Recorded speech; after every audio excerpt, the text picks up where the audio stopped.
افضل ترین دین ہے، سب سے اچھا دین ہے، وہ دین اسلام ہے۔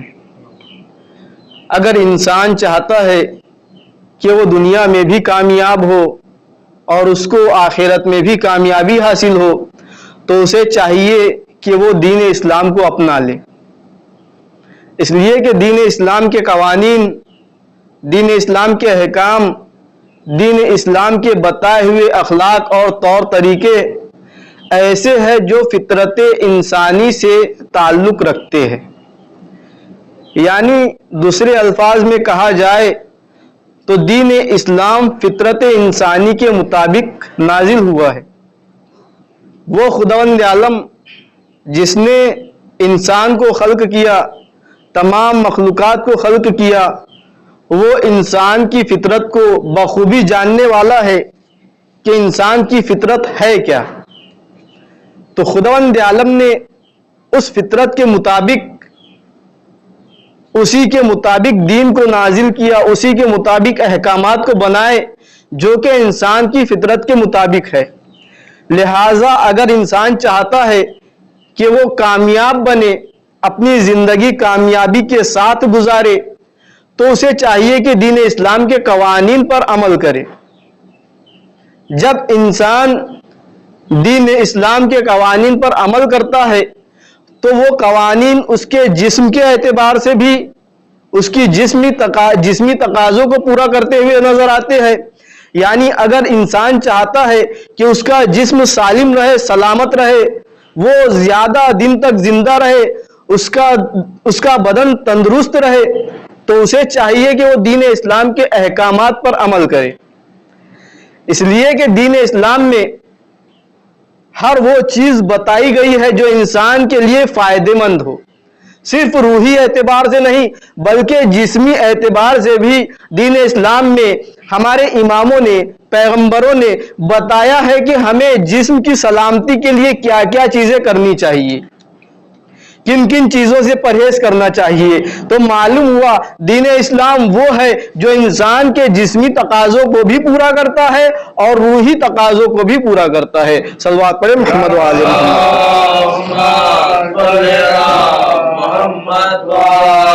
محمد۔ اور یہ دین اسلام میں دو چیزیں پائی جاتی ہے، ایک اصول دین اور دوسرا ہے فروع دین۔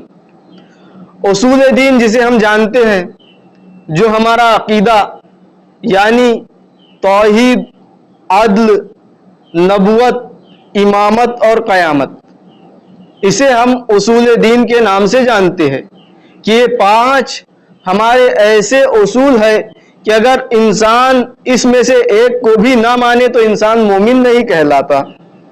یہ ایک چیز ہو گئی، ایک شعبہ ہو گیا۔ دوسرا ہے فروع دین، یعنی اب ہمیں اس عقیدے کے ساتھ عمل کیا کیا کرنا ہے۔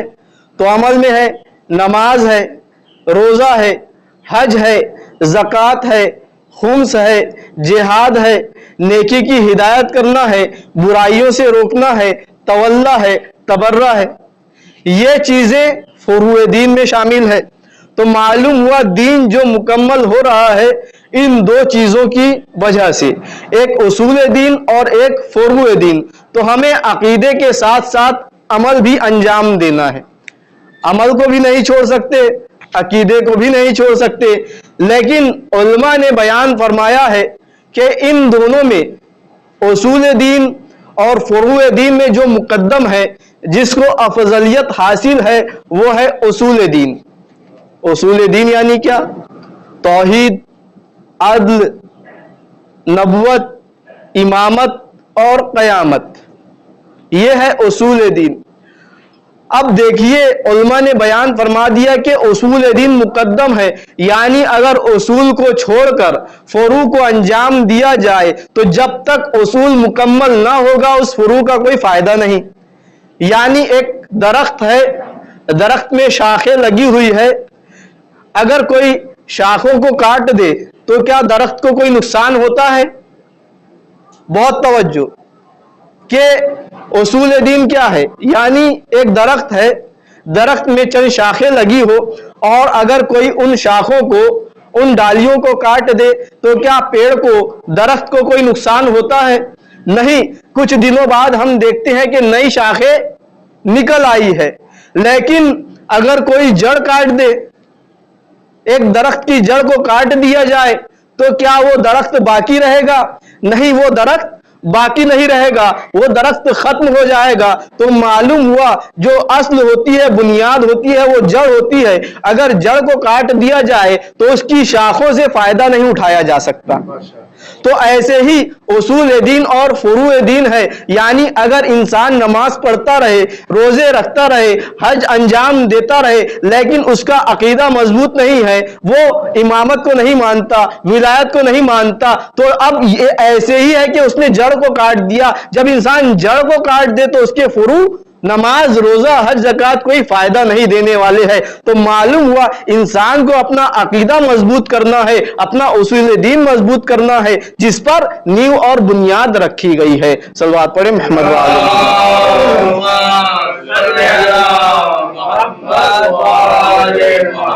اور یہ اصول دین میں 5 چیزیں: توحید، عدل. توحید سے متعلق ہے عدل، یعنی اگر ہمیں خداوند عالم کو ماننا ہے تو اس کی ایک صفت توحید یہاں پر بیان کی گئی ہے جو تمام صفتوں کو منحصر کیے ہوئے ہے، تمام صفتوں کو اپنے اندر لیے ہوئے ہے. وہ ہے عدل کی صفت. ہم نے خداوند عالم کو رحمان مان لیا، رحیم مان لیا، کریم مان لیا، لیکن عادل نہیں مانا تو تمام صفتیں اس کی ہم نے نہیں مانی. تو اس ایک صفت کو یہاں اصول دین میں رکھا گیا ہے کہ اگر اس ایک صفت کو مان لیا تو تمام صفتوں کو مان لیا. کیا ہے وہ؟ عدل. خداوند عالم عادل ہے. توحید اور عدل. تو ہمیں توحید کے ساتھ ساتھ خداوند عالم کی عدالت کو بھی ماننا ہے. ہم نے توحید کو مان لیا اور عدل کو نہیں مانا تو گویا یہ کہ اصول دین پر ہمارا عقیدہ نہیں ہے. اسی طرح سے اس کے بعد ہے نبوت. نبی کو ماننے والا جو نبی کا کلمہ پڑھتا ہے، خدا کو مانتا ہے، خدا کو بھی مانا اور نبی کو بھی مانا تو وہ ہوا مسلمان. یہ کلمہ پڑھنے کے بعد انسان مسلمان کہلا رہا ہے. اب اس کے بعد باری آتی ہے نبوت کے بعد امامت کی. اب جب امامت کو مانے گا تو وہ مومن کہلائے گا کہ اس نے اب امامت کے عقیدے کو بھی مان لیا ہے. تو عزیزان گرامی، معلوم ہوا یہ اصول دین جو مکمل ہو رہا ہے وہ 5 چیزوں کے ساتھ مکمل ہو رہا ہے. تو ان میں سے اگر کسی ایک چیز کو نہ مانا تو گویا اس کا اصول دین مکمل نہیں ہے. تو خداوند عالم نے نبی کو بھیجا، کائے کے لیے؟ کس لیے بھیجا؟ تاکہ تبلیغ دین کرے، دین کے احکامات کو پہنچائے. تو پیغمبر اسلام نے تبلیغ دین شروع کی. 40 سال کی عمر کے بعد 23 سال کی عمر انہوں نے تبلیغ میں گزاری، یعنی 63 سال کی عمر تک تبلیغ کرتے رہے، تمام دین کے پیغامات کو پہنچاتے رہے. نماز کے پیغام، روزے کے پیغام، حج کے پیغام، تمام فروع دین کو پیغمبر اسلام نے امت تک پہنچایا. لیکن خداوند عالم نے جس چیز پر دین کو مکمل کیا ہے وہ اصول دین میں سے نہیں ہے، وہ ہے فروع دین میں سے. یعنی جب پیغمبر خدا دین کی تبلیغ کر رہے تھے، نماز کے احکامات پہنچا رہے تھے، روزے کے احکامات پہنچا رہے تھے، حج کے ارکان انجام دے کر بتا رہے تھے، تو کہیں تکمیل دین کی آیت نازل نہیں ہوئی کہ ہم نے نماز پر دین کو مکمل کر دیا، روزے پر دین کو مکمل کر دیا، حج پر دین کو مکمل کر دیا. نہیں، فروع دین کے تمام احکامات نازل ہو گئے، اس کے بعد بھی تکمیل دین کی آیت نازل نہیں ہو رہی ہے. تو وجہ کیا ہے؟ تو خداوند عالم بیان یہ کرنا چاہتا ہے کہ چاہے اصول ہو، چاہے فروع ہو، وہ اس وقت تک مکمل نہیں ہو سکتا جب تک کہ ولایت مولائے کائنات کا اقرار نہ کر لے. اب پیغمبر اکرم نے اس دین کی تکمیل کے لیے کس جگہ اعلان کیا؟ غدیر خم کے میدان میں پیغمبر اکرم نے جو آیت آئی تھی کہ یا ایھا الرسول بلغ ما انزل الیک من ربک وان لم تفعل فما بلغت رسالتہ واللہ یعصمک من الناس، کہ اے رسول وہ پیغام جو تم تک پہلے پہنچایا جا چکا ہے اسے پہنچا دو، اگر اس پیغام کو نہیں پہنچایا تو گویا رسالت کا کوئی کام ہی انجام نہیں دیا۔ تو وہ پیغام کون سا تھا جس پر دین مکمل ہو رہا ہے؟ وہ پیغام تھا پیغمبر اکرم نے بتایا جب 1.25 لاکھ حاجیوں کا مجمع جمع ہو گیا تو مولائے کائنات کو اپنے پاس بلایا اور اعلان کیا، ایک مرتبہ اقرار لیا، الست اولیٰ بکم من انفسکم۔ تو دیکھیے عزیزان گرامی، جو یہ کہتے ہیں کہ حاکم وقت کی بیعت کی جائے، جو حاکم ہے جو خلیفہ ہے اس کی بیعت کی جائے، تو عزیزان گرامی یہاں دیکھیے پیغمبر اکرم کس جملے کو ارشاد فرما رہے ہیں، جو اس جملے کو بیان کرے اور جو اس جملے کا حقدار ہو اسی کی بیعت ہو سکتی ہے۔ پیغمبر اکرم نے کیا کہا؟ تمام مجموع سے کہہ رہے ہیں الست اولیٰ بکم من انفسکم، کیا میں تم پر تمہارے نفسوں سے زیادہ حاکمیت نہیں رکھتا؟ یعنی بیعت کا حقدار وہ ہوتا ہے جو تمام انسانوں پر ان کے نفس پر حاکم ہوتا ہے، وہ بیعت کا حقدار ہوتا ہے۔ چونکہ تمام مسلمان پیغمبر اکرم کی بیعت کر رہے تھے، وہی مسلمان تھے۔ اب یہاں پیغمبر اکرم نے کہا الست اولیٰ بکم من انفسکم، کیا میں تم پر تمہارے نفسوں سے زیادہ حاکم نہیں ہوں؟ تو 1.25 لاکھ حاجی کہتے ہیں بلا یا رسول اللہ، آپ ہم پر ہمارے نفسوں سے زیادہ حاکمیت رکھتے ہیں۔ یعنی حق بیعت وہ رکھتا ہے جو نفسوں پر حکومت کر سکے، اگر کوئی نفسوں پر حکومت نہ کرے تو اسے بیعت لینے کا کوئی حق نہیں ہے۔ اس کے بعد پیغمبر اکرم نے مولائے کائنات کو اپنے ہاتھوں پر بلند کیا اور ارشاد فرمایا من کنت مولا فہذا علی مولا، جس کا میں مولا ہوں اس کے علی مولا ہے۔ صلوات پڑھیں محمد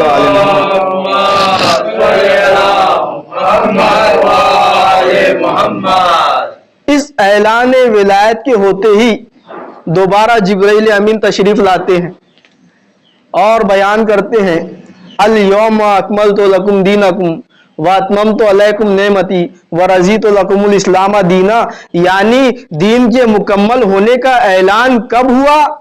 جب مولائے کائنات کی ولایت کا اعلان ہو گیا تو معلوم ہوا جو اصول دین ہے، اصول دین میں بھی سب سے زیادہ اہمیت جس چیز کی ہے وہ ہے ولایت اور امامت کی۔ اگر ولایت کو اصول دین میں سے نکال دیا جائے تو یہ اصول دین بھی مکمل نہیں کہلائے گا۔ اگر انسان توحید کو مان لے، عدل کو مان لے، نبوت کو مان لے اور امامت اور ولایت کو نہ مانے تو اس کا اصول دین بھی مکمل نہیں ہو رہا ہے، اس لیے کہ تکمیل دین کا اعلان ہی اس وقت ہو رہا ہے جب ولایت مولائے کائنات کا اعلان ہو چکا۔ تو معلوم ہوا اگر ولایت مولائے کائنات کو چھوڑ کر ہم توحید مانے، نبوت مانے، عدالت مانے، قیامت مانے اور ولایت کو چھوڑ دے تو یہ توحید کو ماننا نہیں ہوگا۔ صلوات پڑھیں محمد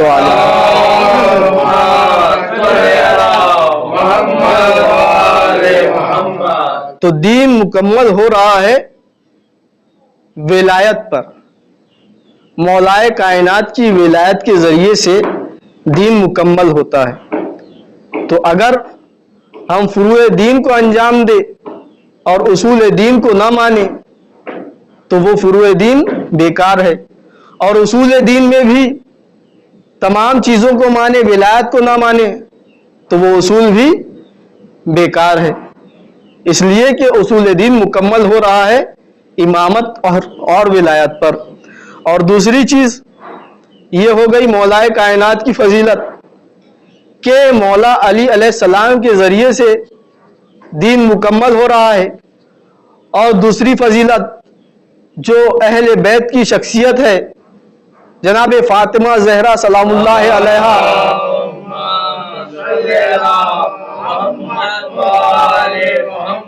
ان کے بارے میں پیغمبر اکرم ارشاد فرما رہے ہیں فاطمۃ بضعۃ منی من آذاہا فقط آذانی، کہ فاطمہ زہرا میرا ٹکڑا ہے۔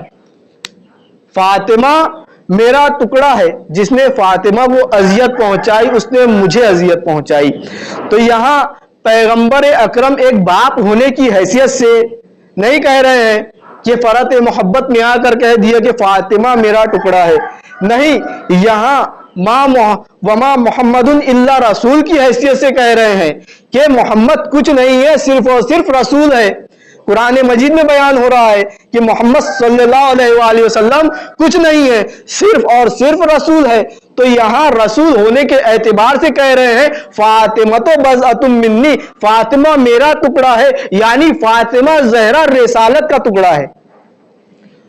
دین مکمل ہوا ولایت مولائے کائنات کے ذریعے سے، اور رسالت مکمل ہو رہی ہے جناب سیدہ کے ذریعے سے. صلوات پڑھے محمد والے.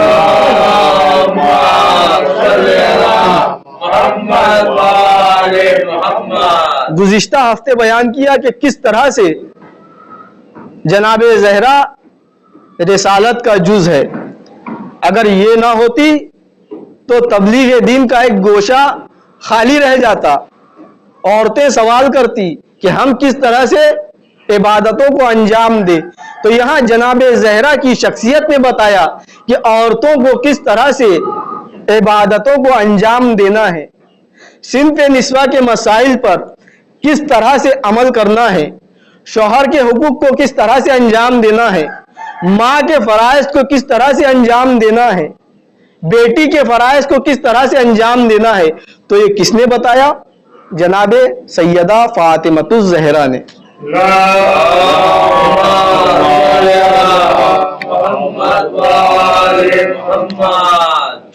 اور چند صفتیں دیکھیے جناب فاطمہ زہرا سلام اللہ علیہا کی، ان کی فضیلت کی، کہ سب سے پہلے کہ ان کا نام ہی فاطمہ ہے. فاطمہ کہتے ہیں نجات دلانے والی، چھٹکارا دلانے والی. تو فاطمہ یعنی اپنے چاہنے والوں کو آتش جہنم سے بچانے والی. یہ ہے جناب فاطمہ زہرا. تو جناب فاطمہ زہرا وہ ہے کہ جن کے ذریعے سے رسالت کامل ہوتی ہے. یعنی جس نبوت کو ہم مانتے ہیں اصول دین میں، تو نبوت کب مکمل ہوتی ہے؟ جب جناب فاطمہ زہرا کو مانا جائے. یعنی ہم نے نبوت کو مانا اور جناب سیدہ کو جز رسالت نہیں مانا تو گویا یہ کہ ہم نے نبوت کو ہی نہیں مانا. تو دیکھیے اصول دین بھی کس طرح سے مکمل ہو رہا ہے. ایک طرف جناب سیدہ ہے جن کے ذریعے سے رسالت مکمل ہوتی ہے، اور دوسری طرف مولائے کائنات ہے جن کے ذریعے سے دین مکمل ہوتا ہے. صلوات پڑھیں محمد وعلی.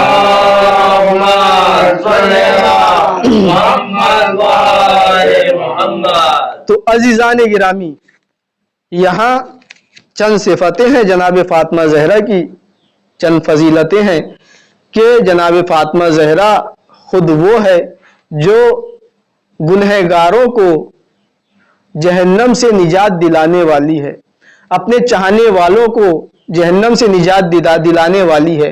تو جو گنہگاروں کو نجات دلانے والی ہو تو آپ اندازہ لگائیے وہ کتنی پاک و پاکیزہ ہوگی کہ جو گنہگاروں کو نجات دلا سکے. دوسری صفت ہے جناب فاطمہ زہرا کی، دوسرا لقب ہے طاہرہ. طاہرہ، مطہرہ. یہ جناب فاطمہ زہرا جن کی طہارت کا اعلان آئے تطہیر میں ہوا، انما یرید اللہ لیذھب عنکم الرجس اہل البیت ویطہرکم تطہیرا. یہ وہ شخصیت ہے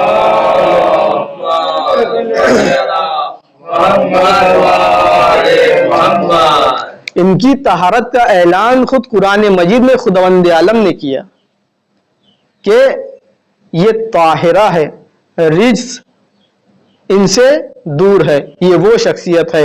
اور تیسرا لقب کیا ہے؟ صدیقہ.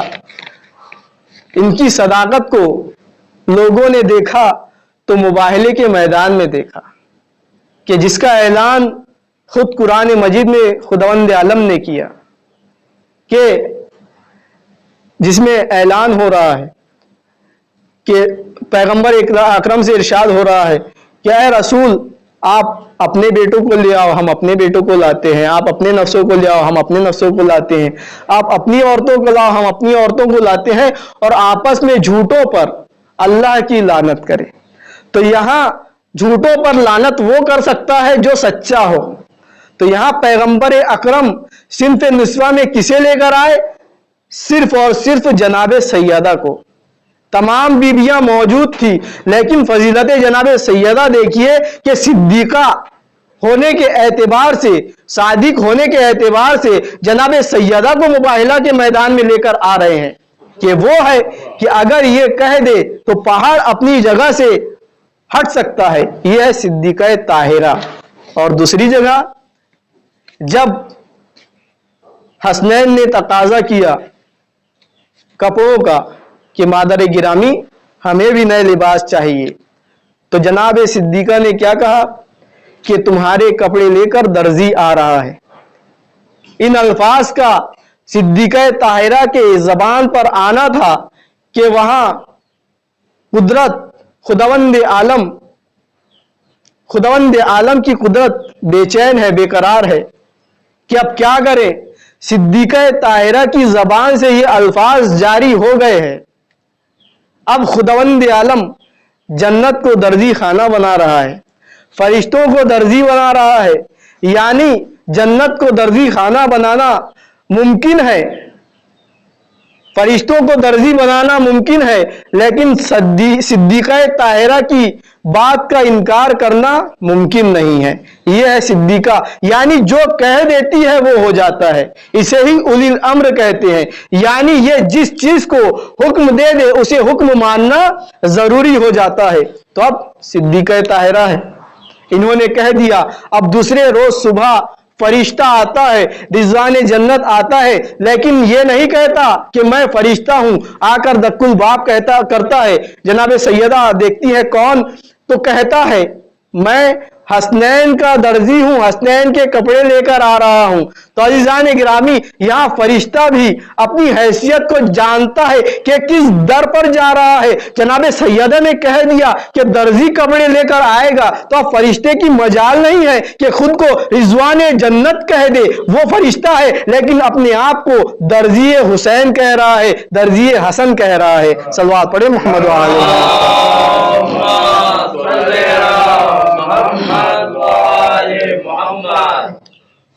اب عزیزان گرامی، بس آخری فضیلت دیکھیے کہ پیغمبر اکرم نے ارشاد فرمایا کہ جس نے سیدہ کو راضی کیا اس نے خدا کو راضی کیا، جس نے سیدہ کو ناراض کیا اس نے خدا کو ناراض کیا۔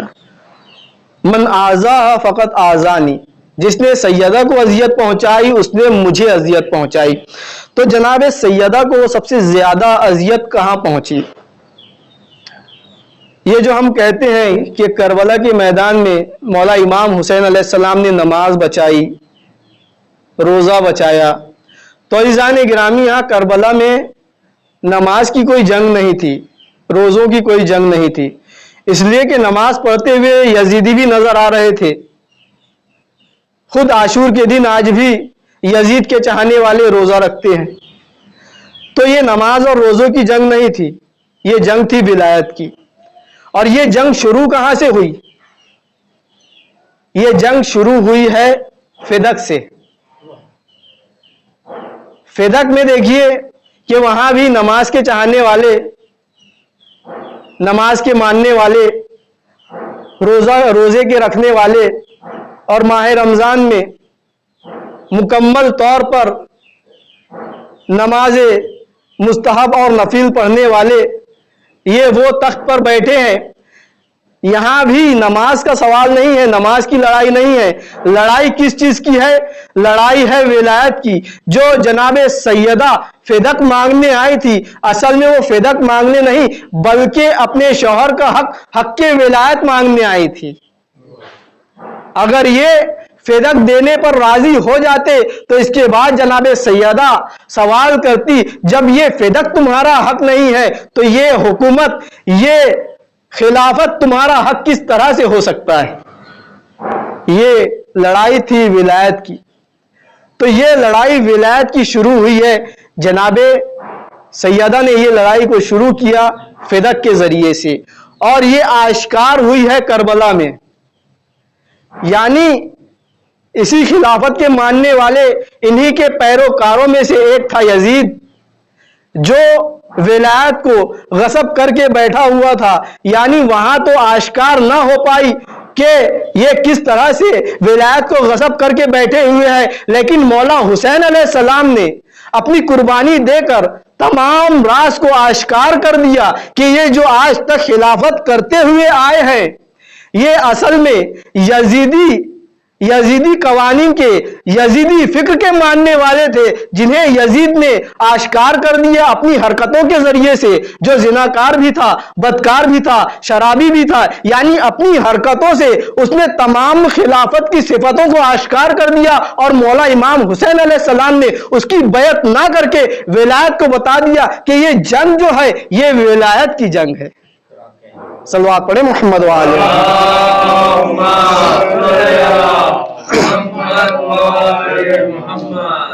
تو عزیزان گرامی، جو جنگ شروع کی تھی ماں نے، اسے مکمل کیا ہے بیٹے نے.